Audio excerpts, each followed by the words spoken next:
are going to talk about different perspectives in mass communication.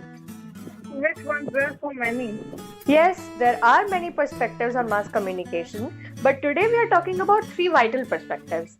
They are process perspective, event perspective, and Indian perspective. But what exactly is communication perspective?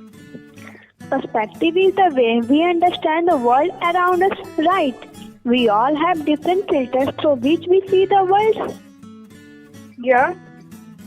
So in the same way, communication perspective is the way our understanding of the world is communicated to those around us and the different ways this communication can be understood.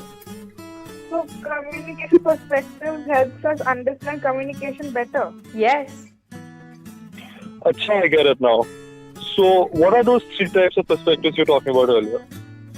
Indian process and event perspective. Yeah, which do you think is the best perspective? I don't think they can be compared like that. Every perspective has its own pros and cons. Alright, how about your personal favorite perspective? My personal favorite, I think that have to be the Indian perspective. Really? Why? Because in the Indian perspective of communication, people and their beliefs are seen as the most important part of the communication. The Indian perspective is my favorite too. I love the idea of Sadharinikaran. In the perspective, everything should be simple and universal, hence the Sanskrit word Sadharan. Exactly. The Indian perspective states that communication is effective only when the communicator and the communicatee are of the same frame of mind or the same level. So communication must be simple and must be considerate of all those who are communicating. Also, this perspective of communication has existed since the times of Natsasa at Bharata and could possibly even be traced back as far as the Vedic period. Oh, that's so cool. So people were studying communication since ancient times in India. And here I was thinking that communication was a new subject. I know, right? Okay, so I understand the Indian perspective of communication well now. I like that people are seen as the heart of communication in this perspective. Pranshi, what about you? What's your favorite perspective of communication? I think my favorite would have to be process perspective. Why is that?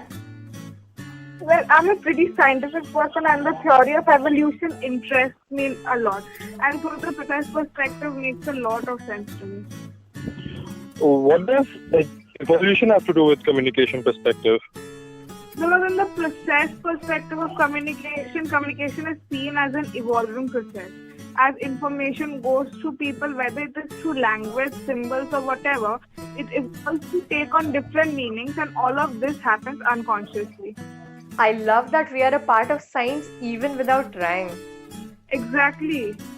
Human language is so complex, and yet we have roughly 6,500 languages in the world today, and that's not even counting all the different dialects. India itself is home to 22 languages. If we count all the dialects, we could go up to 19,500. To think that we have progressed so much in the little time that we have existed as a species. The process of perspective could also be viewed in a more practical manner and can be used to help understand communication process in the corporate world. So we can put the process perspective into action in real life too. Of course, every perspective has its own use in everyday life.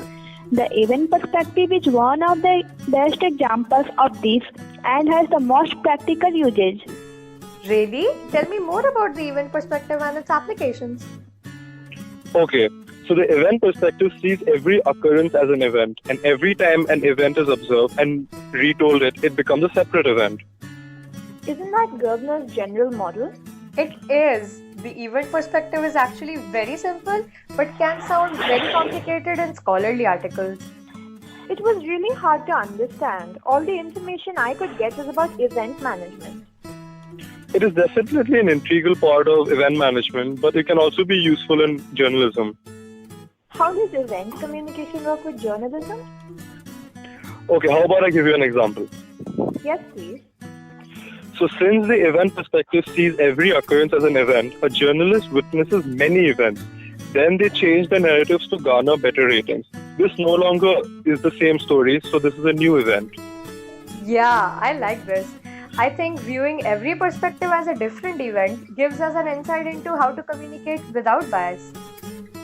Yeah, if we see every piece of news as a different event, that will help us distance ourselves from the situation and be better journalists. Wow, there are so many aspects to communication. I know, right? I'm excited to learn more about communication moving forward. And about the different perspectives we can view people and communication itself through. I hope everyone found this discussion as educational as I did. I hope so too. I can't wait to learn more. See you guys in class tomorrow. See you. Bye, see you.